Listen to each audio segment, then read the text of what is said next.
makan, makan, makan ketika sesuap nasi dia muji Allah, ketika minum seteguk nasi dia muji Allah. Itu kalau orang diridhoni Allah itu wali betul.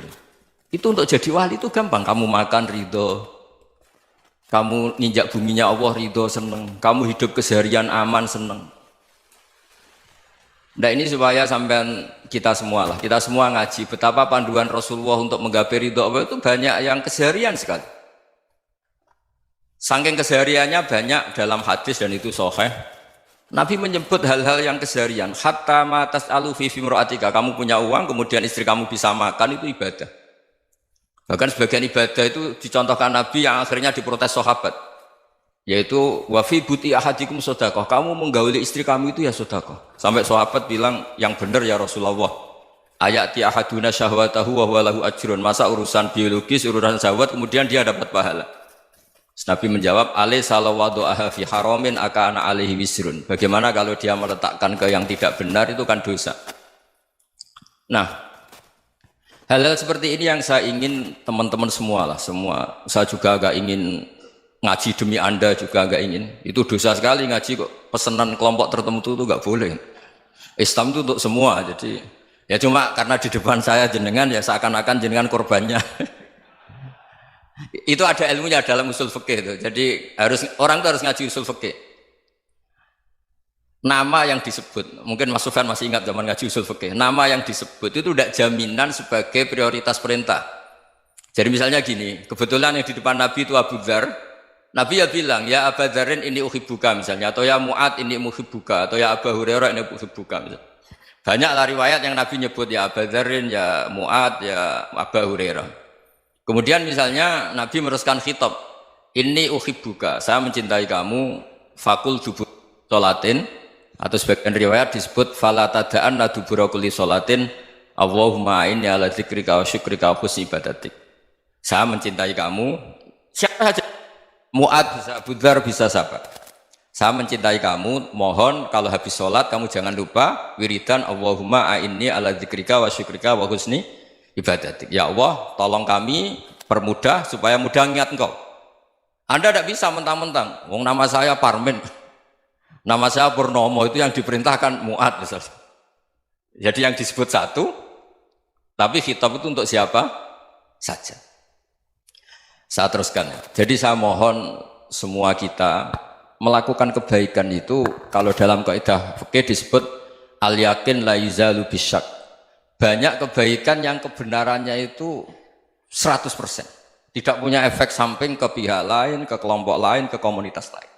Itu tadi misalnya Anda makan, dan itu murah sekali, hanya butuh satu piring. Setiap punyaan kamu muji Allah, setiap minum kamu muji Allah. Itu redaksinya Rasulullah SAW disebut, Allah sangat ridho ketika seorang hamba makan, kemudian dia memuji Allah.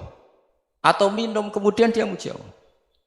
Logikanya gampang, negara seperti ini yang kamu harapkan bentuknya kayak apa, mertua, ipar, komunitas, tetangga, itu nyata terjadi itu kan belum pasti. Sementara yang mesti terjadi adalah kamu butuh makan, kalau tidak mati.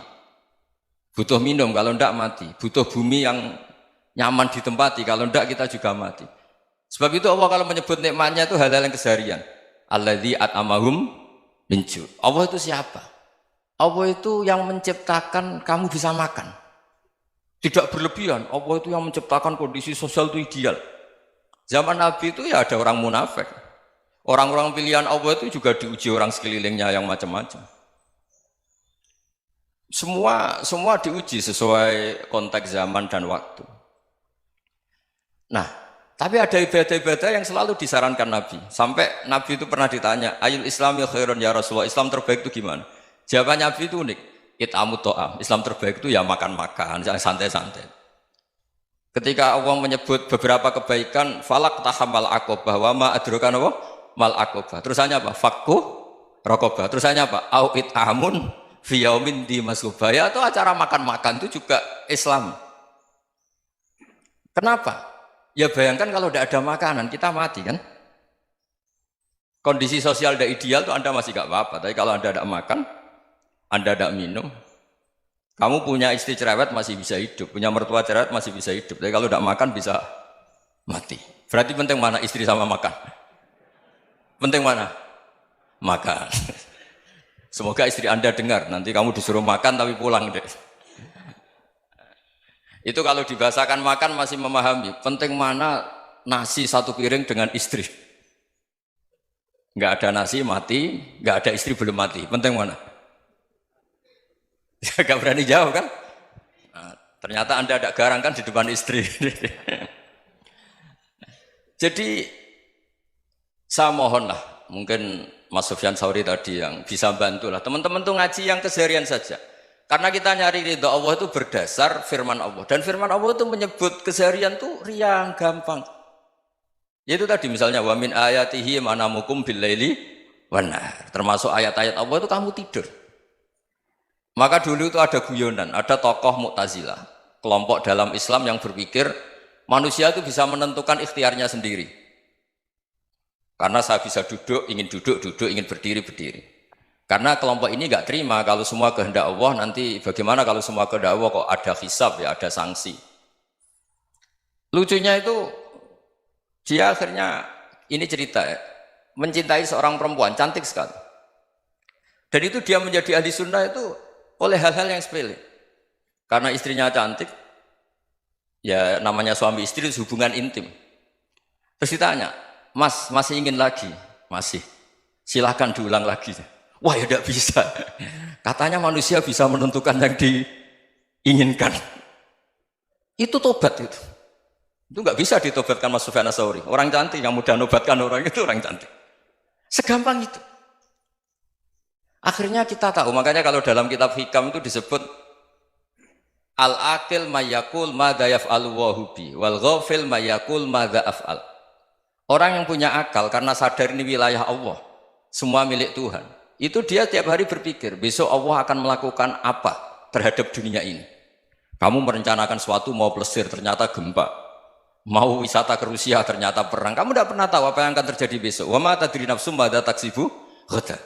Tapi anda semua kita ini sering punya jadwal permanen. Makanya saya kalau diundang siapa saja, sana takdir. Yang jelas Gus ini acara penting. Ya masih acara penting, nak pangeran ngersakno piye? Kok ape dadi pangeran? Kamu kok mau jadi Tuhan? Itu kadang ya kiai. Penting Gus acara ini jenengan harus memastikan bisa. Loh kamu itu yang ngajarin tauhid, sesuatu itu biadillah kok bilang-bilang apa pasti. Kalau maksa terus tak tobatkan loh kamu kata saya. Ya kalau gitu Gus bilang insya Allah.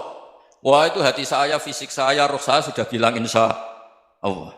Tidak usah kamu latih kata saya. Nah hal-hal tauhid keseharian itu gampang sebetulnya. Wal ghafil yaqulu madza af'al. Tapi orang yang lupa Allah dia setiap hari bilang besok apa? Kita bisa melakukan apa? Seakan-akan dia itu aktor, dia penting, dia subjek permanen, dia. Padahal kita ini hanya objek kehendak Allah Subhanahu wa taala. Karena kita yakin sesuatu yang terjadi di alam raya ini kita tidak bisa apa-apa. Makanya saya sering ngaji, sering bilang saya. Ketika Anda mensifati Allah, dia yang menghidupkan. Sudah itu tanamkan, sehingga ketika kita mati, santai saja. Kenapa santai? Allah punya cara menghidupkan kita. Zaman kita hidup juga gak tahu caranya ngelola jantung, ngelola paru-paru. Kamu juga gak tahu ngelola oksigen yang tidak beracun, tidak ngandung polusi. Tahu-tahu hidup. Gak ingin tua ya tahu-tahu tua, gak ingin mati tahu-tahu mati. Selama ini kita hidup juga gak tahu apa-apa sebetulnya. Hanya gaya tok, punya jadwal, punya planning. Kalau kamu bisa menentukan pilihan Anda, pasti Anda istrinya cantik, 4 neriman semua, kona'ah semua. Nyatanya enggak kan? Ada 1 jelek, cerewet. Oh itu kan, nyatanya enggak bisa apa-apa Anda kan? Dan kamu bawa mati lagi. Itu kan, istri Anda juga gitu, punya keinginan, punya suami yang ganteng, yang jabat, yang neriman, yang enggak poligami. Ya enggak kesampaian juga. Kalau kita ngitung tingkat kegagalan kita itu gagal terus. Ya kan? Nah, terus ingat Allah, madza yaf'alu wa hubi. Orang yang punya akal selalu berpikir Allah itu menghendaki apa terhadap saya. Lalu sama-sama orang ngelihat orang yang serius, itu kata Anda itu pemikir berat, serius. Senang punya tokoh yang merengut karena kamu anggap serius. Tapi sebagian orang anggap orang yang serius itu wong merengut, wong masam, wong muka kok ditekuk. Jadi sama itu hati ya muqallibal qulub tsabbit qalbi ala dinik, karena kita enggak tahu cara berpikir kita tentang orang lain, tentang sekeliling kita. Misalnya kita orang baik yang jenis ngrumat fakir miskin. Ada orang bangun masjid mewah itu janggal. Apa artinya masjid mewah kalau banyak orang kelaparan? Tapi kalau yang jenis pendidikan apa artinya masjid mewah kalau tidak bisa ngaji? Nanti yang jenis infrastruktur apa artinya ini kalau semuanya punya sudut pandang yang berbeda-beda. Dan Islam mengapresiasi semua kebaikan. Tapi katakan semua kebaikan itu adalah kehendak Allah Subhanahu wa taala. Karena apapun baik Anda itu pakai fasilitas yang diberikan oleh Allah Subhanahu wa taala. Sehingga ini yang disebut kulillah sumadarhum fi khawdihim yal'abun. Ya kembali tadi ke tema-tema bahwa keseharian Anda ini sudah Islami. Saat Anda tidak bisa melakukan apa saja. Saya sering ada jenazah, biasanya kalau tetangga meninggal saya sering disuruh ngelepas. Saya bilang orang ini baik. Karena sering ngelamun di rumah, sering nganggur di rumah. Ditanya sama anaknya, kenapa Gus nganggur baik? Ya kalau dia nganggur artinya juga agak berbuat sesuatu yang maksiat kan? Ya kan? Orang nganggur di rumahnya ya tidak bunuh orang, tidak maling, tidak korupsi, ya namanya nganggur di rumah. Lah cuma istri cara pandang nganggur gak menghasilkan uang itu. Tapi juga gak menghasilkan kriminal kan? Jadi sebenarnya Islam itu makanya kalau sampai ngaji usul fikih itu ada kitab usul fikih namanya Lubul Usul, itu terkenal sekali di pesantren itu. Itu kalau ngapresiasi keseharian itu luar biasa. Izma min mubahin illa wa yatahaqqaqu bihi tarku haramimma. Karena keseharian yang mubah saat Anda lakukan itu ada kehebatan yang luar biasa, yaitu meninggalkan haram. Makanya dulu banyak orang-orang alim ketemu temannya itu guyon sampai semalaman. Itu biasanya yang semangat Islam itu kiai kok tidak tahajud, kiai kok tidak witir. Orang yang sedang mapan uangnya banyak, malam itu tidak kelayaban itu sudah luar biasa. Melawan nafsu supaya tidak maksiat itu sudah luar biasa. Supaya lupa guyon sama temannya semalaman sampai subuh. Gejlok-gejlokan ngenang zaman miskin, zaman kuliah nggak jelas, zaman apa. Melihatnya jangan tarkut tahajud. Seperti ini meninggalkan tahajud, tapi meninggalkannya ini talkul muharramat. Jadi kayak apa hebatnya? Sehingga Imam Ghazali punya riwayat yang agak unik. Hatta takuna ibadatu akhiri hadil ummah iku an-naum. Sehingga suatu saat ibadah terbaik umat ini itu tidur. Itu kan riwayat kontroversi. Ketika Imam Ghazali saja, kenapa iya? Kenapa kamu mulai keluar dari rumah itu sudah banyak maksiat, melihat perempuan yang enggak mahram, melihat fenomena. Tapi kalau kamu tidur itu enggak melihat apa-apa. Tapi juga kamu jangan nganggap tidur itu ibadah betul. Saatnya melakukan fardu ain malah masih tidur. Tapi itu sudut pandang yang menjadikan kita Islam itu gampang. Jadi saat Anda tidak bisa aktivitas apa-apa, misalnya ada beberapa orang yang lumpuh. Lumpuh itu memang nggak bisa Jumatan, nggak bisa ibadah, tapi dia juga nggak bisa maksiat. Tidur itu memang Anda saat itu tidak bisa tahajud, tidak bisa witir, tapi saat itu ada zina, ada maling, tidak gosipkan orang, tidak bully orang, tidak menanamkan kebencian, tidak hasud. Sehingga tidur menurut Allah Ta'ala wa min ayatihi manamukum billaili apa? Wan-nahar. Karena di tidur itu selain ada unsur istirahat, jaga kestamina, juga ada unsur meninggalkan beberapa keburukan. Nah saya mohon ibadah yang keseharian ini kita jaga. Supaya kita semua baca ayat itu fasih. Fasih itu tertanam di hati. Allah itu siapa? Alladzi at'amahum min ju'i wa amanahum min khauf. Dan Allah kalau cerita di Quran itu anna sababnal ma'a sabba thumma syaqaqnal ardha wa syaqqa fa ambatna fiha habba wa inaba wa qadba wa zaituna wa nakhla wa hadaika hulba. Kamu tahu saya ini siapa kata Allah? Saya ini adalah Tuhan yang menurunkan air, kemudian ada tanaman banyak. Habba wa inaba wa qadba, ada zaitun, ada tin, kalau orang Jawa mungkin ada tela, ada padi, ada mangga, ada pisang. Sudah. Wa inaba wa zaituna wa nakhla wa hadaika hulba, ada perkebunan yang lebat. Tujuannya apa? Mata Allahkum, silahkan kamu pakai, kamu nikmati. Tapi karena kadang kita ini punya ide-ide besar. Tadi untuk syukur saja nunggu punya istri riman, rumah baik, tetangga baik, komunitas baik, semuanya baik baru syukur.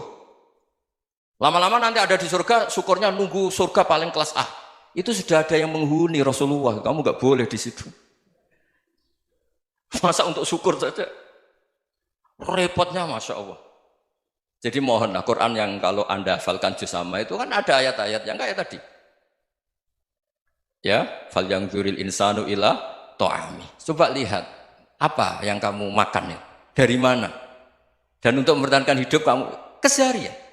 Jadi jangan kira ibadah itu harus membentuk komunitas yang versi Anda.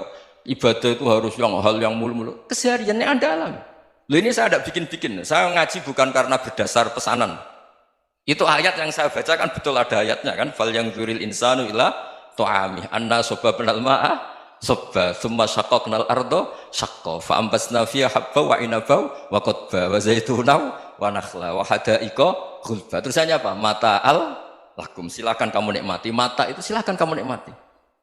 Ya kayak sampean dikasih hidangan ya makan. Ya sudah makan. Habis makan ya minum. Habis itu ngantuk ya tidur. Ya sudah normal-normal saja. Kayak apa indahnya Islam. Tapi Anda mencari Islam yang gimana lagi? Nah itu yang diajarkan guru-guru kita, diajarkan sanad kita sampai Wali Songo, sampai Rasulullah SAW. Bahwa pada akhirnya ada jihad, ada perang. Itu dulu memang perang, bukan membunuh. Beda. Dulu kita dijajah Belanda ya perang, dan itu normal karena kita dijajah.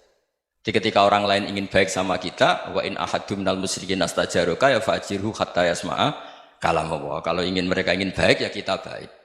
Makanya ada istilah musta'man, mu'ahad. Kalau mereka ingin damai, berdampingan dengan kemajmukan ya itu yang lebih baik. Karena memang Islam menghormati proses perdamaian.